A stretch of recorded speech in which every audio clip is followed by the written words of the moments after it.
What's up, everybody? Welcome back to another episode of the Don't Tell Mom podcast. Hey, y'all. Episode 77? 7, yeah. I'm starting to lose track now. I'm keeping up with it, though. I remember. 77. 77. We are the brother and sister duo podcast where everything goes. Everything goes on our show, including our new awesome guest that we have today. Yes! I am very... Hey, you gotta put your glasses back on, man. I like Oh, look, sorry. No, I don't really care, but look, we Well, kind of match. it's the glare, yeah. I was about to say, I probably need to I take saw mine the off. glare. I saw the glare in my thing. I thought, yeah, so go ahead. What's up, Micah? We got Micah Rumba. That's how I know you, at least, from back in the day on today. Tell us about what you do, who you are, where you came from, and has anybody ever told you look like Zach Galifianakis? Yeah, and it's I'll be honest, it's offensive. I was about to say. What? He's so cute. I don't want to be a middle-aged heavyweight man who, that's not what I want to be. But it's fine. I'm thinking about somebody else. Okay, you're talking about the Hangover guy. The Hangover guy. Yeah, okay. Yeah. You're thinking Jake. Jake Gyllenhaal's probably. That's it. Yeah, that was it. I was thinking the sexy. Those plays in all the military movies. No. Tell us about yourself. Say hey to the guests. What's going on, man? Good to have you on.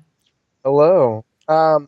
So, my name is Micah, and for a long time, I was Micah Rumba on the internet, and I'm sure just everyone knows. But I did the YouTube thing and vlogged and worked my way in the thing, and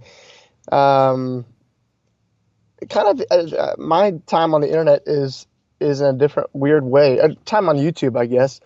I've had a YouTube channel since 2006, so really long time. Yeah, and really long time, but didn't do anything really substantial. At least I didn't think it was. I did kind of the skit thing. That was a really normal thing to do on the internet in the early days, 2006, 7, 8. It was skit and bits and things like that. Uh-huh. And so that's what I did on my first channel. And that I was doing about one a week just because people liked it and I didn't think it was anything special. And in 2009 or so, 2008, every video had about 1,000 views, which was kind of pretty good for a nothing. And so I didn't even know the complexities or the depths of YouTube really. I just knew all the ins and outs, right? I didn't know the analytics. I didn't know monetization. This is when you had to reach a certain threshold before getting partner, and then everyone became partner. Then they backed it down again. Anyway, so I knew all the ins and outs and all the tricks, but I didn't know the nuts and bolts and business side of things. And so I knew all that and continued my life in videography and editing and did all of that. And then kind of probably like you, Cullen, an influencer of Shay Carl was someone who, he may even come up with the word vlog. A lot of people don't realize that. I think he might have been the person that came up with that word. But so I really got hooked on the Shaytards. I remember first episode I saw was his 80th upload, and I stuck with it for a long time and saw people like you and started doing it myself after a friend of mine, John, Unboxing John, did it. We're buddies, and he did it, and so I started doing it and just growing a network through that, and then ultimately a small business that I own. So it's pretty wild, the roller coaster of that. But I'm just an Alabama boy.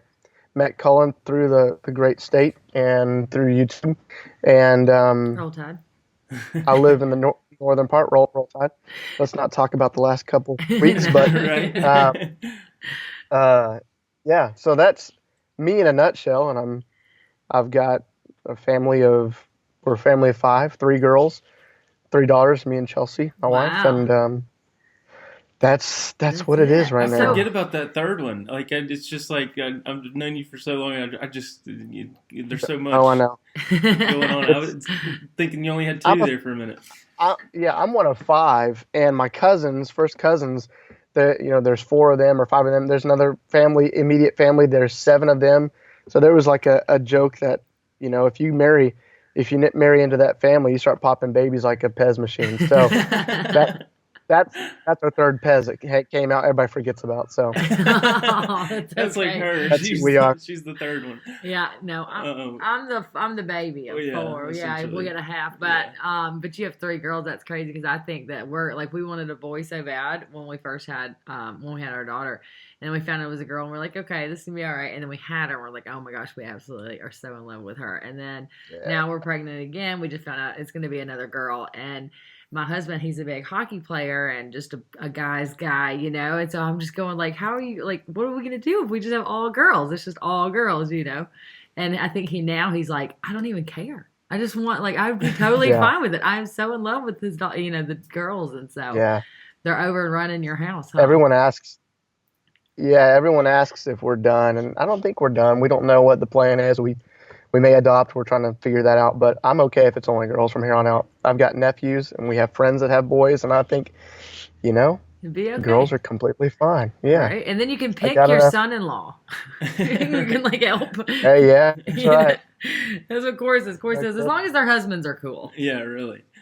Well, going back to what you're saying about the videography and stuff, you're in the skits. You have a natural talent or knack for the editing side of things, and I've talked about you in the past on a couple of the podcasts and even on our vlogs about how you used to edit for us, and the way that you could grab just take something from someone else's perspective and still make it like theirs. Yeah, like I mean, it blows my mind. Like, I think incredible. that you have that's like the greatest job, because that's the stuff that I can't do is the editing. Mm-hmm. Like, I just don't have the vision for it, where it's like you have that vision and you can, like Cullen said, you could take it from somebody else's life and like edit it how you think they would have edited it, or I mean, it's just kind of crazy that you're able to do that. Mimic the style and stuff. It was real intriguing to see. Like, literally would just Dropbox footage, and I'd throw a couple notes here and there if I remembered, but if I didn't, he would just like take the reins and they then, like come out better than what you were gonna I was do, like, right? oh well, there you go, that works. So that's awesome. I would have never thought of that. That's awesome. What got you into that? So is this something that you were passionate about when you were younger? Were you always the guy with the video camera trying to take film and stuff, or what got you started in the editing? Yeah, to a degree. I've heard of guys. So I'm 31, and I'll meet people where they had an AV class or an AV club. We didn't have anything like that. I went to a private school, but because we were at a private school, they were lenient in a lot of different things. Like, we had different free periods, and so we kind of had to figure out what we wanted to do with that 30 minutes or 40 minutes or whatever. A buddy of mine, I was 15 or 14, ninth grade. A buddy of mine brought his mom's camera, and this was a Sony Handycam, and those were $400 or $500 at the time, which you're spending money on that. That's nuts. I mean, that's nuts. And it was the mini DV. Yeah, mini DV. Yeah, seriously. And what we were doing was, it was whatever we could think of that we thought was funny. Throwing a baseball at each other's crotch, or running and tackling each other, or tackling the guy who's holding the $500 camera, the family camera. Stupid stuff. But we had this English teacher that we watched these videos. I'll be shocked if you can find it on the internet. But it was called Quack, like a duck, Quack. And it had this rubber duck on the outside. And what this company did, these guys, they made the series of 6 or something VHSs, and they defined vocabulary words. So the way they defined them it was really advanced for what they're doing as far as internet type things. They were essentially a videotape full of memes, and they would take clips from movies and all sorts of things, and say the word was nefarious, whatever, evil. So they would bring in a clip from Star Wars, and it was Darth Vader, and they would mimic over Luke Skywalker talking to him, say, "That's nefarious," stuff like that. And we thought it was Yeah. hilarious. It was great. It was really funny. And so we asked our English teachers, "Can we make these?" Because our buddy had a camera, and so she made that an assignment. And it continued, I think, to this day. That same class has to make a video defining vocabulary words. And so that's kind of what started it, is we started making this series type thing, where we defined a list of vocabulary words. And you had to come up with a skit or a scenario. And no one had the wherewithal, and this was before YouTube, but no one knew how to rip video. No one knew how to rip footage, or anything. And so it was 100% organic. And no one knew how to do texts or screen, any kind of anything. So they were holding paper up to the camera, showing the word and the definition. So the friend of mine who had the expensive camera, he also, I guess they had money. I didn't really pay attention, but they bought, let's see, which one was it? Pinnacle Studio was editing software, and it was rival to Adobe at that time. Anyway, I was the one that stayed up till 3 a.m. editing because I just loved it. It was just so interesting, and everyone else was asleep, and we were, stuff like that. So when we turned ours in, ours was the only one with actual text on the screen. Oh, wow. And no one used an editor. They just stopped the camera and started it for the next clip. And so, not to say, oh, look at me, I put text on the screen, but I was just nuts about it and using this guy who had resources. So it was, I was hooked. And so it just kept going from there. It was a really broken road to where I am now, but I guess that was the blueprints for where I am today. So that's, you were, if you're 31, so 2006, that's like about the time you were graduating when you got into the YouTube, was right after high school? Yeah, thereabouts. So YouTube was 2005. I made an account in 2006, something like this. I can't remember really the timeline exactly, but I made an account on YouTube because I was looking for videos. I was looking for stuff to do, and the site was new, and it didn't have a lot of users. It didn't have much to it, but I signed up but didn't upload anything. I just looked at videos, and it was because I wanted to give a 5-star rating to a video, but I didn't have an account. I didn't have an account or something like that, or I wanted to favorite at something, or a video response, something like that. That's what I wanted to do, but I didn't have an account. So anyway, so I graduated high school in 2007, and then continued to make short videos when I was a freshman. But like you guys know, like Cullen knows, like Britany, it's hard to find other people interested and that will put the time in to do it with you, put the time in to be a character and understand it's not a one-take thing. It's a craft. It's something you want to be interesting. And editing, it's a timely thing, and also it's a particular thing. And so that's basically what my dry spells were, is because all of my friends got burnt out on me asking them every single week, hey, come be this character. Hey, come do this thing. And that was kind of any kind of drought of creativity. It was because I was shorthanded. And then little did you know, YouTube was going to blow up into this huge thing, back then. Yeah. And you said you're having thousands of views. I mean, there was only thousands of YouTubers. So, I mean, that was like, how did you even break out into it? Because to think you have thousands of views back then, it's like, were you soliciting views? Were you like, hey, come watch my channel? Or were you just putting it up and people were just clicking on it? I think it was a lot of local people. It was a lot of people, friends of friends and family friends. And so people locally would ask me, hey, are you the guy that made, I'm trying to think of a video, Thanksgiving brownies or something like that. I forget what it was called, but it was silly because people, remember a grocery woman, what do you call them? Cashier. Mm-hmm. She said, wait a minute, I know you, did you make those Christmas videos, or did you do this and that? I was like, yeah. And it was the first time someone who wasn't a cousin, someone I didn't graduate with, someone that wasn't a lower classman said something to me, but it was just locally known. It was just kind of, I wasn't like, as popular as the mayor, but people knew just because of friends, you know. Right. Right. You're the guy that does the videos. The, Yeah, making a name for a friend yourself. of mine. Yeah, a friend of mine. This is not hard to find on the internet, but me and a friend of mine, John, wanted to make a video, and I always had this idea of doing a series of Dr. Seuss books, but making them into raps. And as far as we only got to one. We only did one. We did Green Eggs and Ham, and Oh, it's I Green gotta Eggs and find Ham that. rap. Yeah, It's that Green sounds. Eggs and Ham rap, and I don't have a beard, so and You it's might not that's about recognize him. yeah, that's about 2010 or so, maybe maybe a little earlier, but just kind of finding things like that, that became kind of locally known because teachers started using it on Green Eggs and Ham or on Dr. Seuss's birthday. So there were peaks and valleys, right? That's kind of what the whole world of this was. Of Yeah. creativity is a good. You're on a high. You're on a low because of some. We like to blame YouTube analytics or because of whatever's going on in the world. Like it can't be Yeah. me, but there's just so many ups and downs, and I think the biggest reasons for peaks and valleys is because of your own interest and your own creativity, and Totally. those willing to support you. So Yes, totally, totally.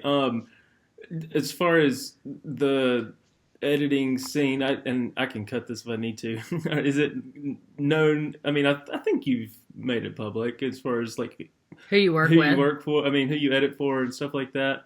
You got some big names that you're like editing for. I mean, as far as the YouTube world goes, or yeah, have had and still do, I think. yeah. I've been fortunate, and the way that this all came about, like the way Cullen, you and I connected, and the way let's see, I I'll don't leave a even beat there. remember.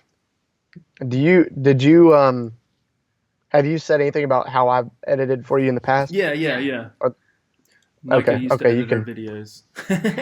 Yeah.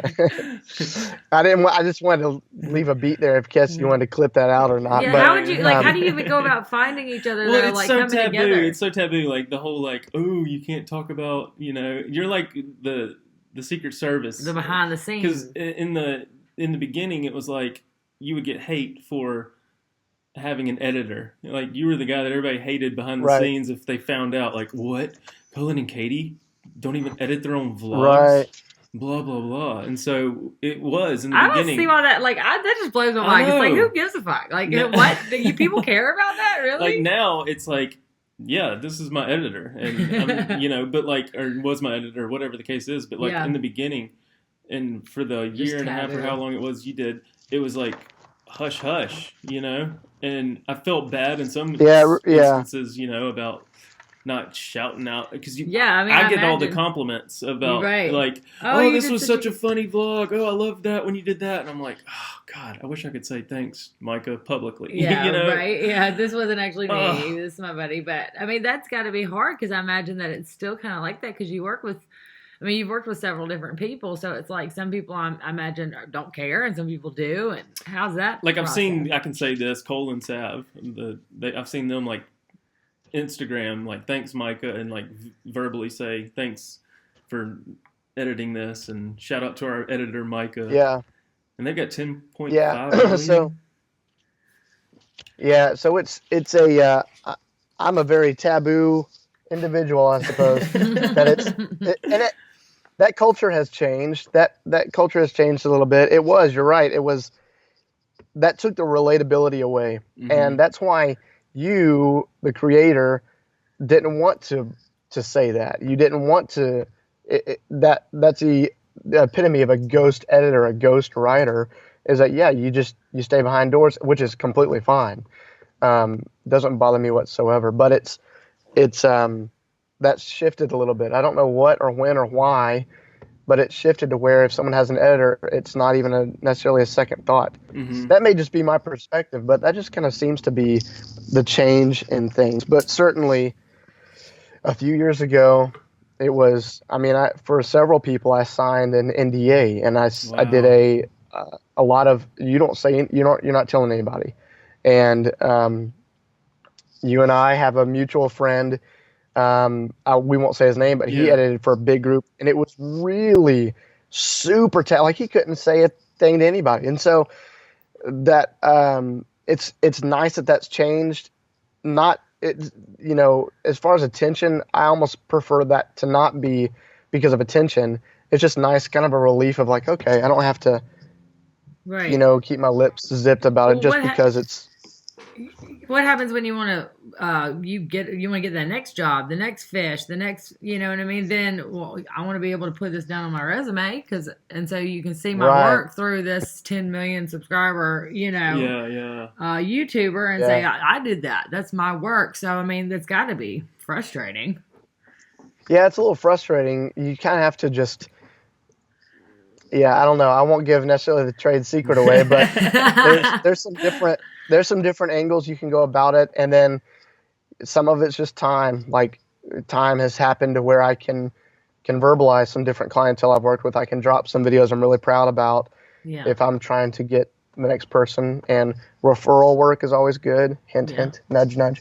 But Yes. it's always it's just I don't know. It's like everything else with video work and internet world in general. It's time. Let's just see what happens. Right. And that's what there's not an attitude about that really. There's so much of an attitude of, well, this is the worst. This thing has happened and it's all going to pot and I got to figure out another way of income. I got to do this. You kind of just have to sit on things a little bit and then, always be working ahead of time, but also just ride it and see what happens. Right. You can't just think, well, great. I'm down so many views on YouTube. I guess I got to start TikTok now. Well, no, just keep going. That is me right now.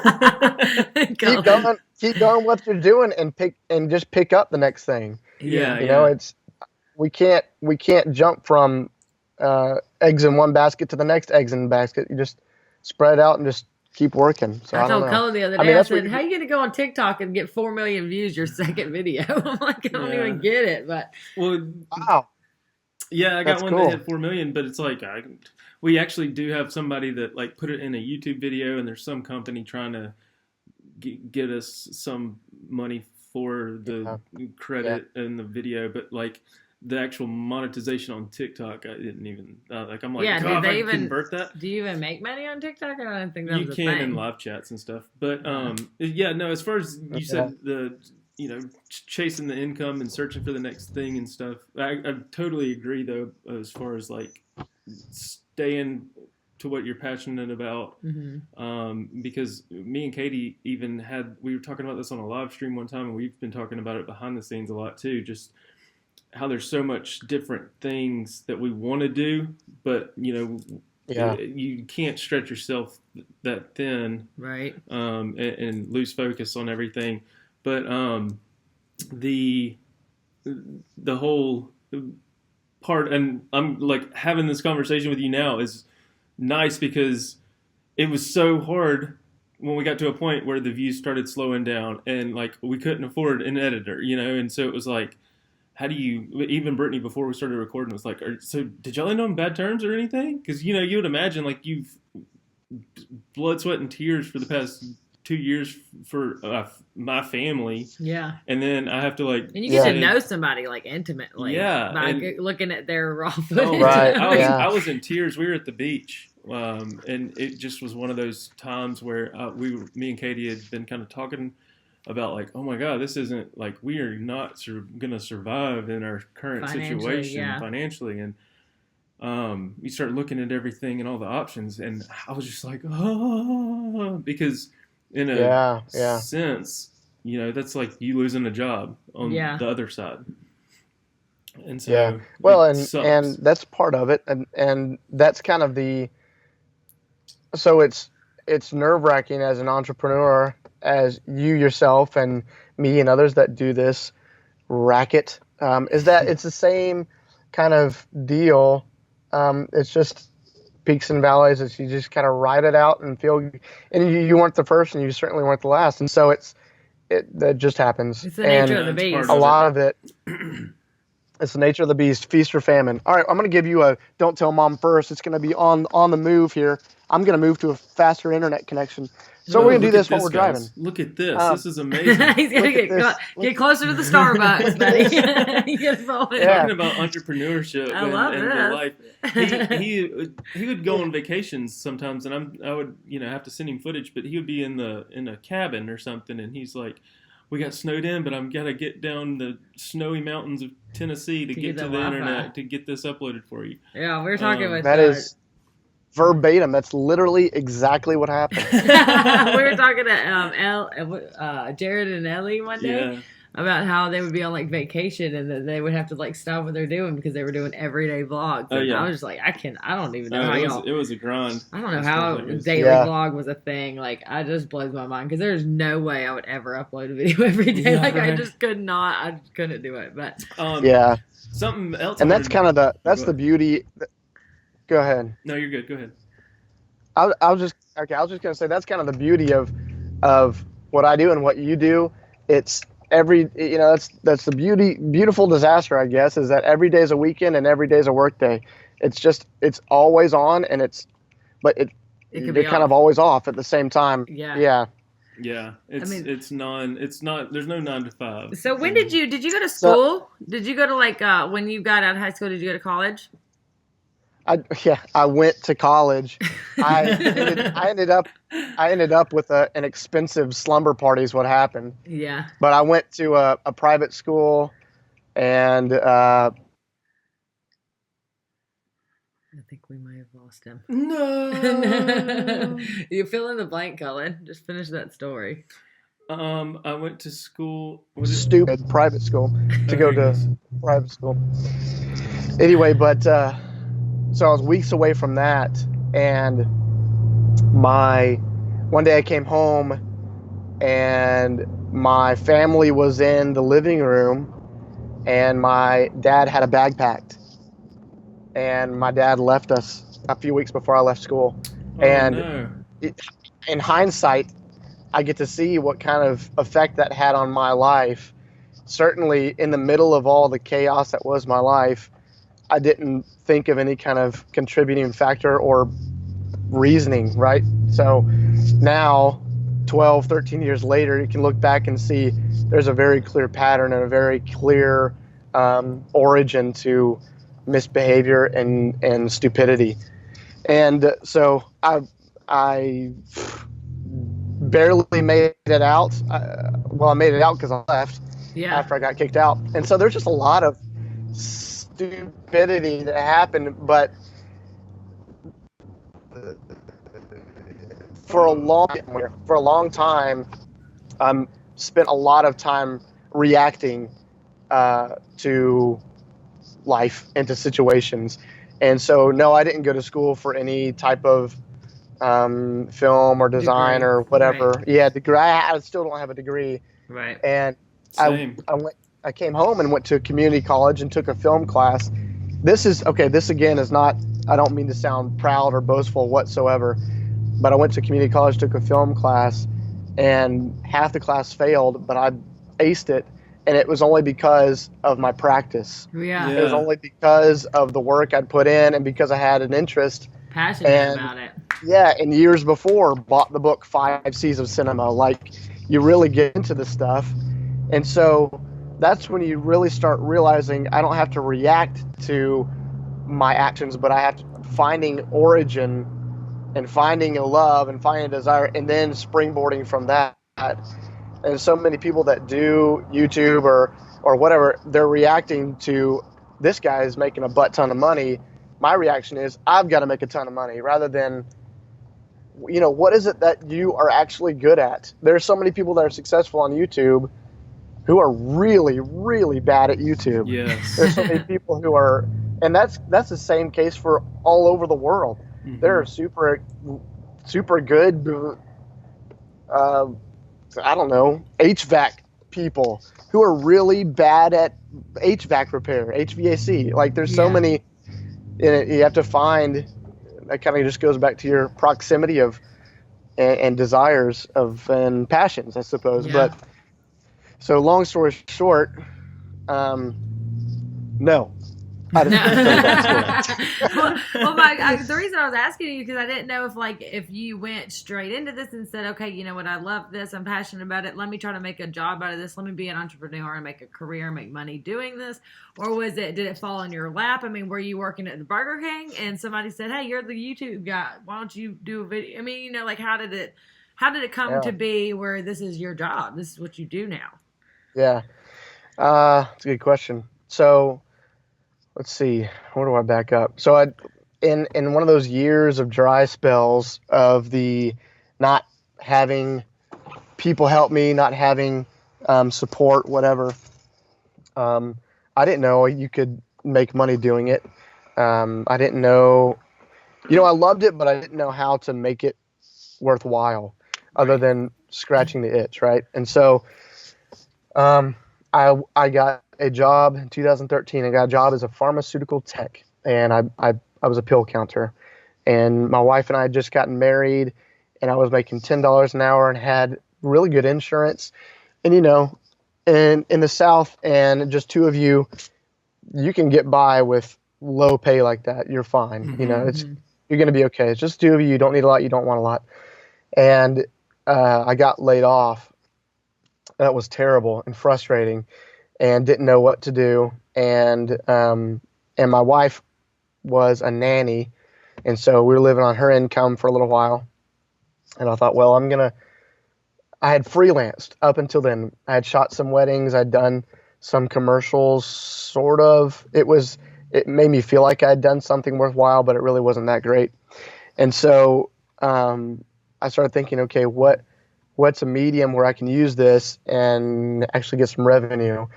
And so what I did was I went and took a lot of pictures and video for free for people and put that on an iPad and found a local university, and went to their PR guy and said, I've looked at your Facebook and your Instagram and it's lousy. And I thought, well, what am I going to lose? I'm just going to call them out. I said, this stuff isn't good. And I showed him my pictures and video. I said, this is what I do. This is what I can do. And I said, who takes your pictures and video? And he looked at me and he said, I do. And so I said, well, the PR department needs to push the stuff and you need someone to make it. And I was crossing my fingers and felt so good. I was like, I'm going to get a job. I'm going to walk out of here and get a government job with a school, just taking pictures and video. That didn't happen, but it did allow a retainer client to where I could come back almost every month and have another project, and I could set my own price and just start networking like that. Okay. And started to build up a resume. But because it was freelance, it was feast or famine. Some months were just bonkers good, and for 2 or 3 months I made no money, Yeah. And so being 24, I barely had any idea of a budget, so we didn't manage the money well. But there was a job opening for a part-time media producer at another college nearby, and I went and applied, and kind of had the same attitude in the interview. I was like, kind of just said what I knew and explained, and if I didn't know something, I just told them I didn't know it, and was real chill about it and thought, I'm still making money, even though I really wasn't. And this is a cool story. I left, and the guy who was doing the hiring remembered me and thought there's got to be more to this guy, and looked me up and found my YouTube videos, my skit videos, and hired me for creativity and being able to direct. And so I got hired there part-time, then got a full-time position as a media director, and it just kind of built up from there. And they played some commercials I shot and edited during the Super Bowl and the Iron Bowl, and It was crazy. And so it was going really well. And it was 9 to, not 9 to 5. It was like 7 to 4. So I got earlier afternoons. I didn't work Fridays. It was going really good. And then I went to a concert. There's a internet band called Pomplamoose. Jack Conti, who started Patreon, it's his band, Pomplamoose, and he had a concert in Nashville. We went to Nashville, and this is another long story, but I saw a guy that looked really, really familiar, and I went down and said, hey, you look really familiar. and his wife was pregnant. She was sitting on the floor because there weren't any more chairs. So I gave her my chair and then went and stood. And they were like super nice, super friendly about it all. And my wife was pregnant at the time, and she recognized she's pregnant. I could tell. Anyway, and then during this intermission, I came up to him. I said, "You look really familiar." And he was really thanking me. He said, "My name's Destin." And I said, "Oh." And then I put together his YouTube channel is Smarter Every Day. Yes, He's, I don't know, maybe 8 million subs now. I think he was about 3 million when I met him, but I didn't even realize he was that big. I recognized him when we talked, and he's from Alabama, right? Northern. Yeah. He doesn't live he's about Huntsville area. And so I talked to him a little bit and then left. And then, I forget what it was, but I messaged him on Instagram or something, or had his email, and I said, "If you ever need help shooting or editing, that's what I do for a living, blah blah blah." A few months went by, nothing happened, and then I messaged him again, and he said, "Okay, let's do something. I've got a project I may need help with." Yeah, we got a project I may need help with. And then slowly started working with him, and still working full time at the college as the media director, and then would go to Destin's house and shoot till 3 a.m. He had a crazy schedule. I don't know how he survives, but shot and edited his stuff. And I don't know if you know his channel well or not, but science. He worked with stuff with NASA, and I did the promo when he went to the White House, just things I was freaking out about. Wow. And then he wanted to hire me full as an employee, so I quit my steady, normal, secure, good insurance job and working with Destin. And because of Destin, and I started vlogging around about that time. Actually, I started vlogging when I worked at the school, and at the school I had a full studio and green screens and cameras and all sorts of stuff I could utilize or play with. And so I started vlogging then. Family started to grow, and just kind of kept vlogging. And by vlogging and understanding the YouTube space, working with Destin, I started to understand the networking there. And so started networking, met people like Cullen, met other YouTubers, and found out, or better realized, that people use editors. Normal people, not multi-million sub channels, use editors. Yeah. And so just kind of hit people up in that way. And it was just a slow grow, and it Sliding became in the DMs, is what they call that, Cullen. Sliding in the DMs. That's just crazy how it's come full circle from just like you literally were doing door-to-door cold. But you knew this was something you wanted to do, Essentially, it sounds like. Something you mentioned, and something that me and Katie started our marriage off with religiously, and fell way hard off the tracks, was debt. And me and Katie had our envelope system down with the Dave Ramsey. Y'all did the Dave Ramsey. Didn't y'all just do the big Dave Ramsey thing? Yeah, I think that's another thing we have in common too. Is y'all just recently I saw a picture somewhere where y'all went to Dave Ramsey's. Yeah, we more of the networking, I suppose. We were asked to be on Dave Ramsey's daughter's show, Rachel Cruz, because we were about to be out of in his system. It's called Baby Step 2, and that's just paying off all your debt. And we were almost done, and we got asked to be on her show, and we went, and we were on her show and met Dave, and that's crazy. And then a couple months ago, we got totally out of debt. So that is amazing. Awesome. Especially, and it's something me and Katie are gonna. It's again one of those taboo things that money, religion, politics, and editors are the four things you don't talk about on YouTube. But we recently have had this realization of, because we used to do the coupon clipping and the envelope systems and all this stuff. I've been literally listening to the Dave Ramsey podcasts every day in my ears, and getting back into that mentality. And we're gonna talk about it. She's going to talk about So it. that's how you bought your first car, wasn't it? You paid it cash yeah. for it And because of the Dave Ramsey. That's what got me into it. I'd never even heard of him. And Cullen said, I remember y'all bought that car, and I said, that's awesome. He said, he was so proud. He said, I paid cash for it. And I remember walking into Sam's back in that mentality, in that day and age, because Dave was like, cash is king, and they can't turn down cash. And I walked into Sam's Club or Costco or something, a wholesale place, needed help getting a 55-inch TV down, and I was like, all right, I'm going to pull my Dave out here. And I was like, this is the service attendant or whatever, not even the cashier or anybody else. And I give you $200 for it. Yeah, I said that. I was like, let me just flash this money real quick. I said, here, this is all I got. Will you take it? He's like, sir, I can't. Doesn't work that way. It doesn't work like that. He was, but so I felt defeated, and like it took a bunch of courage to even do that. And then I was like, why did I do that at Costco? Like, I'm an idiot. It doesn't work like that there. They've got a system. But no, I have a lot of respect for that, and then just getting back into that mentality of telling your money where to go, and versus just the freaking free spirit spending that we've been doing, and the house hate that we have right now is through the roof. Like, we love but like, congratulations to y'all. That's awesome. My husband wants us to do that so bad, and I just can't.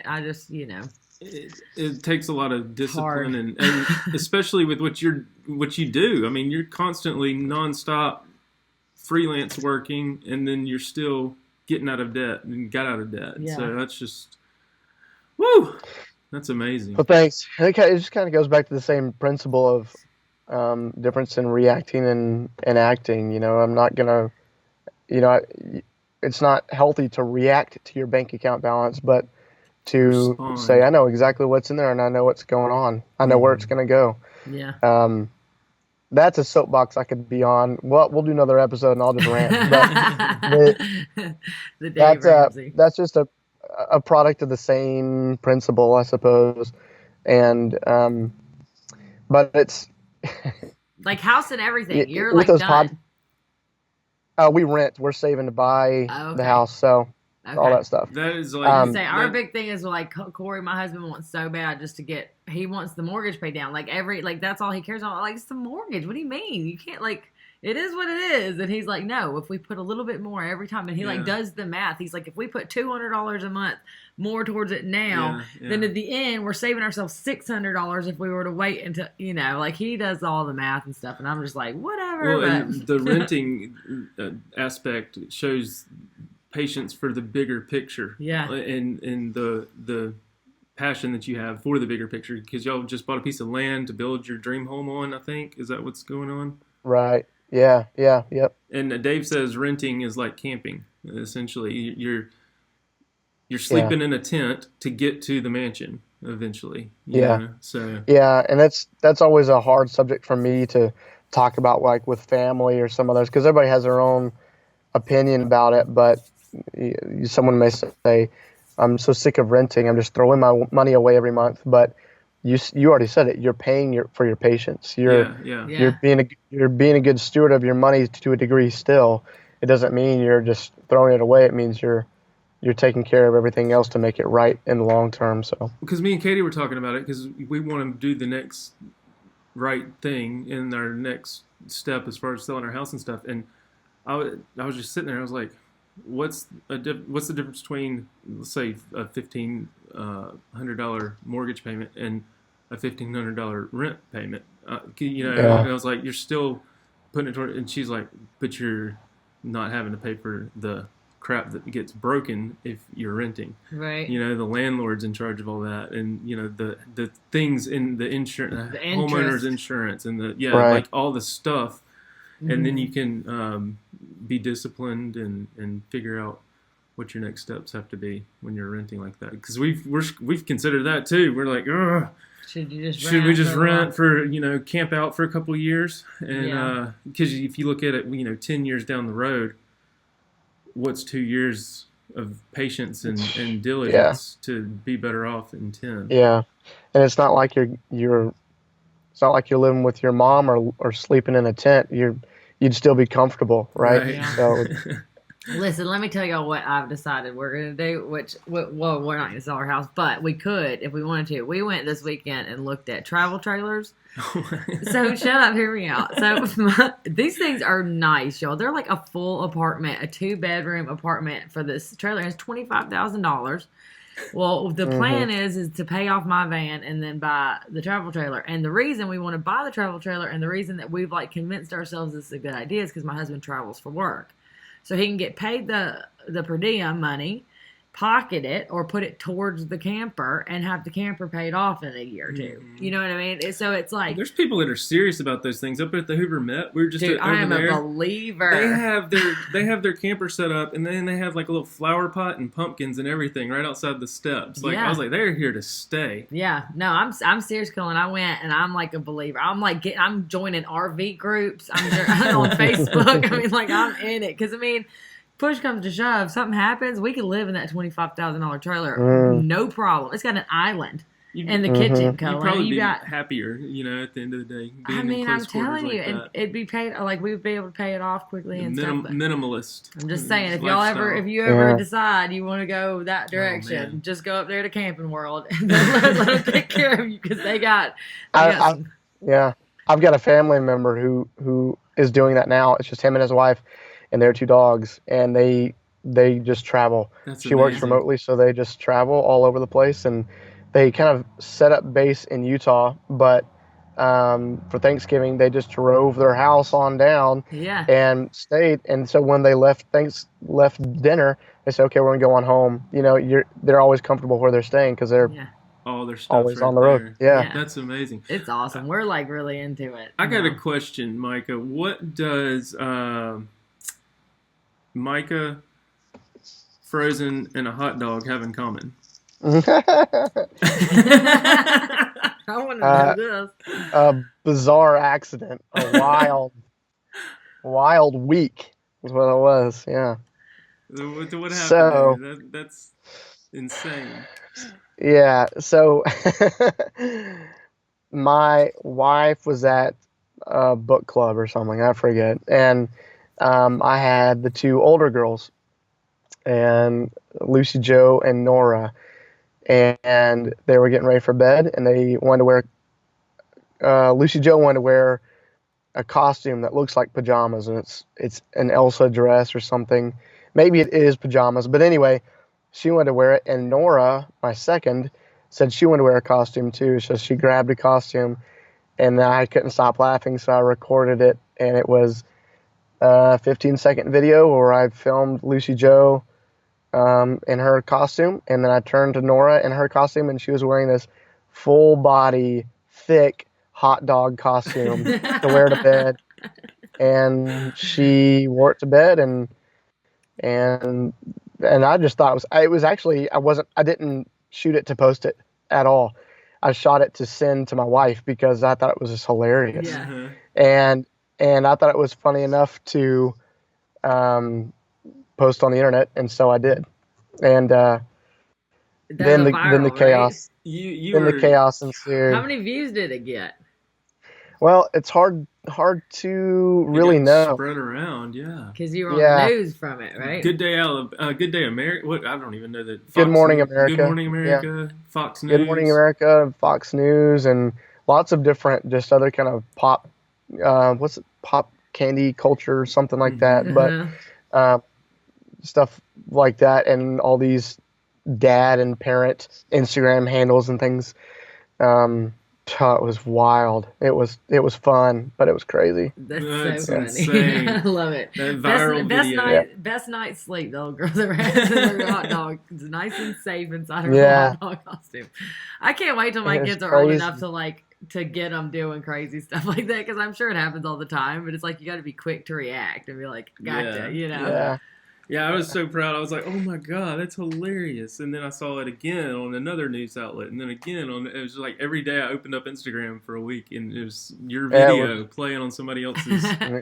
What do your girls think about what you do and the internet and all that stuff? Are they old enough to really have any kind of opinion about it? Do they want to be YouTubers and all that stuff? Or Sort of. No. They don't have. So my oldest will be 5 in a few months, so they're young enough to where that they don't really get it. No. And so let's see. So they just know when I'm on my laptop, they just call it my work, his work, daddy's Yeah. work, and so they don't really know. I could be watching YouTube video and they think I'm working, and so it's That's good. Yeah, no, It's they like don't I'm they don't working. really I'm working. know. Leave me alone. Yeah, you'd think that would be the case, Oh but that's not no. the case at all. Yeah. So I mean, it it's fun to say, yeah, I work from home, but it's not the dream you think it would be when you have kids. You can barely get anything done. Yeah. Yes. But all right, hold on. I'm gonna pause real quick and swap internet Cool. something because it may break me off though. You're good. Because okay, all right, hold on. Let's see what happens here. Da-da-da-da-da-da-da. And he stopped. And he is stopped. I'm Is he interested gonna to see. come It back? seemed like there was a Reconnecting. We are back online. it seemed like there was Okay, sorry, I can hear you. I can't see you. can We can can't see me. we Yeah. can hear you. There There we you go. are. There you are. I was gonna when Um, I thought you were gonna be gone longer than that, but I was at when you left, I was about to tell Cullen like I bet he's got some good stories. I bet you've got some good don't tell mom Good don't stories. tell mom stories. Yeah. Just from how you're talking about your college days and stuff, like I just know, like I got a feeling, like oh you, man, you got to, you can't come on the don't tell mom and not give us your best Yeah, don't let's tell hear mom it. story. You got anything? yeah, I'll think about it. What's I've your got a question? question for y'all. Colin maybe more in particular, but Brittany, you too. Where I think we've talked about this in the past, but Colin, I know you kind of self-signed yourself up for. All right, when I'm vlogging, I'm going 110% Mm-hmm. day one, and you're all in. Then kids come along. What do you, as we're talking about kids and the internet and videos, Uh-huh. how is that balancing act to tolerate your kids being on the internet and the world having their own opinion about the way your kids look, behave, the way you parent, even though certainly it's a 10-minute window to a 24-hour Right. day, Mm-hmm. but of course, everyone has an opinion that they're ready to share. Um, that was ultimately the reason I stopped vlogging. The reason I just quit altogether and put all my videos as private because there were enough comments where I thought this is I can't handle it. Yeah, Yeah. yeah. Um, I'm a snap on some bitch. Right. I'm gonna lose my mind on somebody now. Well, we good. and even being behind the scenes with the editing, there was stuff that I would send you and say, oh yeah, be sure to yeah, cut this out of Mhm. Gaines yeah, running around with her shirt off or something, because you yeah, don't yeah, want the creepers to see that. And but no, we at first um, kind of would snap back at them and get aggressive, but then it kind of goes back to that whole adage of you respond to the haters, but you don't respond to yeah. the Nice. positive stuff, and then Right. that makes you look stupid, and then they're getting the attention that they want, blah blah blah. But now all of our comments we have to approve before they go live, and so that's been helpful as far as keeping everything in check, and then just letting it. Just don't even. We either block or delete, or Yeah, I was gonna say, what do you say to somebody that says this? Oh, well, he'll only post the good comments now, and he won't post the bad ones. Well, yeah, of course. What am I? Why would I Well, post your we had one nasty ass video. comment? Yeah, we Like, had one video where we're like, we're not dealing with anybody that is here with negativity. And Katie, Mama Bear, came out, and ever since then, it's been great, Yeah. positive comments. There's some here and there, but I mean, whatever. But as far as the kids and stuff go, it did get under our skin as far as like, I can't believe you're letting your kids sit on the counter or eat off like eat a chip The off floor. the floor, Yeah. like yeah, whatever. They're a kid. Like Yeah. you're not gonna die from eating a chip off the floor. And Brooks every day is licking the floor or something. Yeah. But yeah, at a certain point, you just because there are those, and in the beginning, we used to read them a lot, or not a lot, but regularly. the drama stuff and the hate sites that are behind the scenes. Yeah. And we would get into this just negative mindset, and then we just had to tell ourselves to stop doing that. And who cares? Yeah, that's 5 out of 5,000. You know what I mean? Our kids are on the counter, or this, that, and the other. Yeah. And it brings you back to like who you really are as a person in a what you actually care about and what you don't care about. See, I would get when I would see something on his, and this way before I was vlogged or anything. But when he was doing it and I would see something negative, it took everything I had not to. And then Cullen would have to be like, no, don't say anything to these people. You know what I mean? Don't give them that time of day. But like, it would piss me off because that's my family. That's my brother. So I'm going to be protective of him. Like, bitch, I'll go off on, you know what I mean? And I still do that because I just have that attitude, like say something to me, I'll say something back to you. But like, I understand if you're trying to hold like your reputation to be more cool headed than that. I don't have that reputation, and I don't. I think starting off the way we did, doing the daily vlogs from the beginning too, and just, grinding into it, it kind of like naturally built that tough skin, and just learning to respond with like, thanks for watching. Like, you're gonna hate on this, or you're gonna leave a hate comment, but you still gave me a view. Like, yeah. Even if you're hate watching, you're still watching. And then just thanks for watching, and then I wouldn't really see them comment. So that was it for you when you saw like people being ugly or whatever. You were just like, no, I'm just gonna take it down. You just didn't feel like dealing with it or sharing your life anymore at that point. I feel like there's a big difference between positive.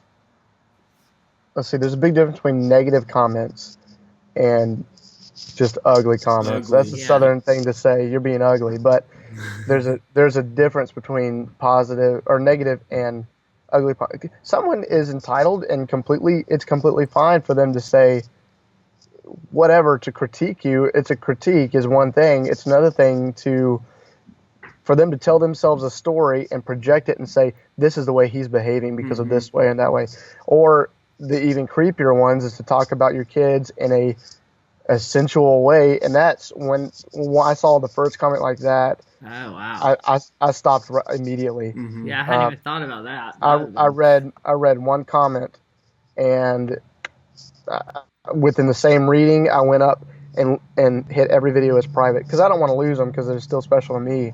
Right. But that was like, well, that was the day that stopped it, and I'd kind of forgotten that, and with that silly little hot dog girl video, I started reading comments on Facebook, and Britany, you kind of said this, those 5 against 5,000 positives, those other 5,000 people get to see that stupid person. And that person is the negative or ugly comment is not just putting you down, but they're putting down your tribe, your community, your whatever. And so everyone else takes offense to that and can ignore it or hate on that person, whatever. But someone said, so I'd never really addressed one because I never really got one because my channel stayed small. I mean, I was tickled if I hit 2,000 views on a video. And so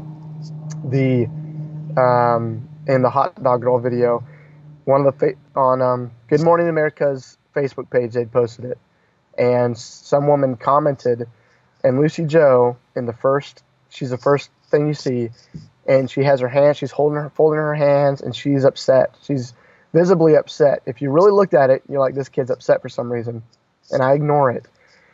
And anyway, in the comments, like, the first girl looks traumatized. She's this and that, and this attitude, whatever.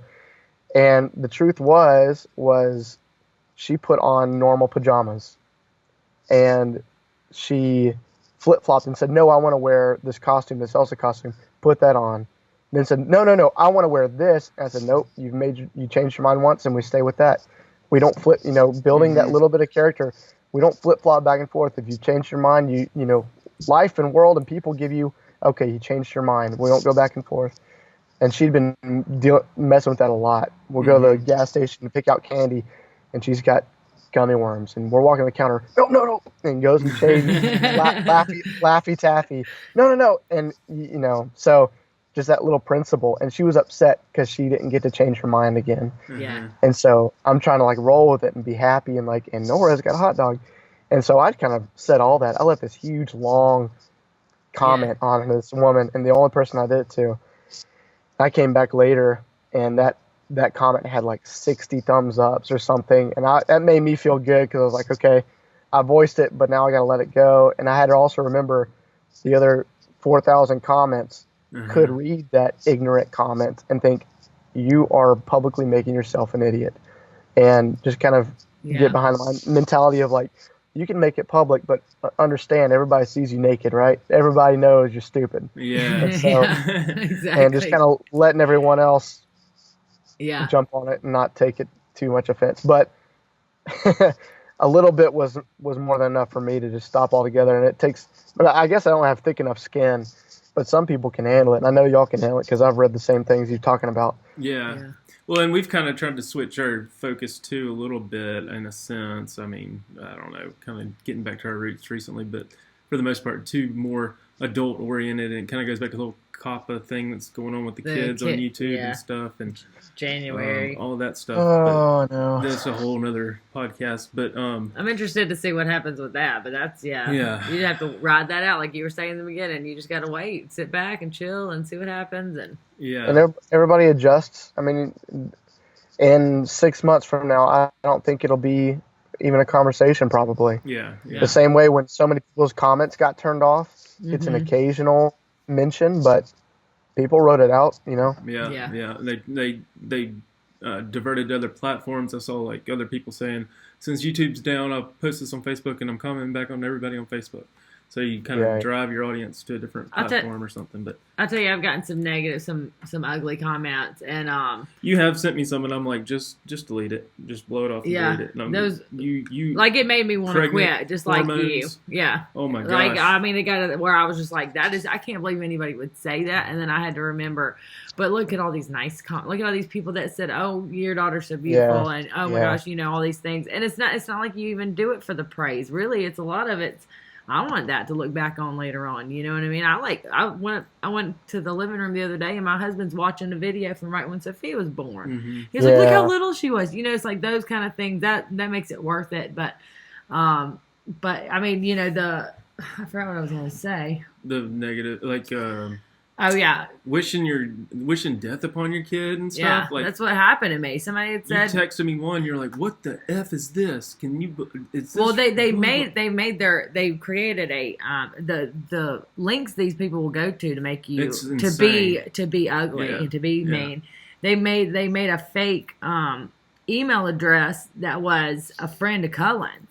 Oh, that's right. That's what it was. And then sent it to me. So when you see their email address, it looks like that's your friend. Yeah. That's Cullen, a friend has. So it was like Jared or something. I don't know who it was, but it was like Jared at gmail.com, Jared and Meekum at gmail.com. And then it was like, your baby's ugly, and I wish you would just go ahead and die already or something like that. Yeah. And at first, when you first read it, you're like, whoa, what? Yeah, but this is what I have to say. This is what I do now. Because some of my videos, it's weird. Some of my videos will be comments, some won't. And most of my audience is like pregnant women like me. You know what I mean? So that's like the age group. But so I don't know why any of them would be disabled. But what I've started to do, and if you ever want to take this trick out of my book, is that I'll write them back. I'll comment back on it and be like, "Fuck you," and then I'll delete it. But then they get an email that says my comment. Yeah. But then the email's deleted, and so it ruins. You delete it and then block them, and then so they can't comment back. And then they still get the email? Yeah. Troll me. I've done that. Yeah, I guess it's important to remember that people with mental disabilities also have internet access. Yes, you know? yes. It's not, there aren't just necessarily evil, wicked people. There's some people who have problems and are also literate, you know? Yeah. So there are some evil, wicked ones out there too. That's true, yeah. You know. But, yeah. Well, cool, man. Well, thanks for hopping on with us today. Wait. No, he's got to give us a Don't Tell Mom story. I got to hear it. Kyle's trying to scoot off with that. What was the worst thing? When you were a kid, like, so me and Cullen, we have tons, but like one thing we used to do was we'd climb up and take the Swiss cake rolls off the top of the refrigerator. Yeah. We'd open the back of the pack. You know what I mean? Like, don't tell mom. That was one of our like stories. But then when we got a little older, we would sneak out and steal the car. And, you know, they go out and joyriding with our friends, or you go drinking. There was one time where I found a dead mouse outside in the garage or something. And I knew my sister Annie was going to be making her lunch for school the next day. And so I took that mouse with some tongs and put it in the chip bag, shook it up, and then rolled the chips back up and put it on the counter. Annie, the next day, went in there to grab a handful of chips. That was so dead messed mouse. up. Oh my God, her face. You're one of 5, right? So I'm sure you and your got siblings. brothers. Yeah. Man, we were just talking about people with mental disabilities. I was messed up. Oh I man! can't believe you did that. I forgot about that. I Just said that. Yeah. Man, Was it dead or alive? It was dead. Yeah. Are you sure? Yeah, one of the cats killed it or something. I want to say I remember Annie. Like I kind of remember that happening. Annie thought she heard something because the bag rustled, and she was like, "Did you just hear that?" And then she goes to reach it. It's like, oh my God! Like it was still a little bit alive. I don't know. I don't remember. I do have brothers, but when I was living at home, they're young enough. I'm 10 years older than the closest one, so we didn't really get into stuff together. But the one thing that I don't know, she probably doesn't know, is I was in high school and dating this girl, and we went out somewhere and we went parking. And that's what they call it. Parking. He said, that's like getting cuffed up. Is the new term, I think. Getting cuffed up and. So you were necking. Sure, we were necking. we were trying to be necking, and so we were going around town, and you just couldn't find a good necking spot, you know.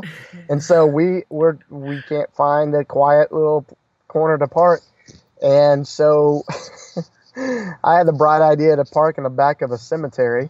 And so, because you know those people aren't gonna be bothering you, and so we were there, and then just starting to get into it, and a cop came up, and lights came on, up to the door. The guy came up to my window. He goes, "You can't find any better place to do this?" And we were kind of laughing. I was like, "Well, no, I had to come to a cemetery," but he escorted me back to the house, and that was really embarrassing. Did your mom didn't know? She didn't see the cop pull up behind you? She wasn't looking? No, she wasn't looking. Oh, no, I was driving the girl's car, so we went to her house, and parents didn't see the lights, so then I got to drive home, so she doesn't know that story. You got away with that one. That's all. Barely. My wife knows that story, so I'm in the clear there. So. Okay. All right. If your mom listens to us, just go ahead and say sorry, Mom.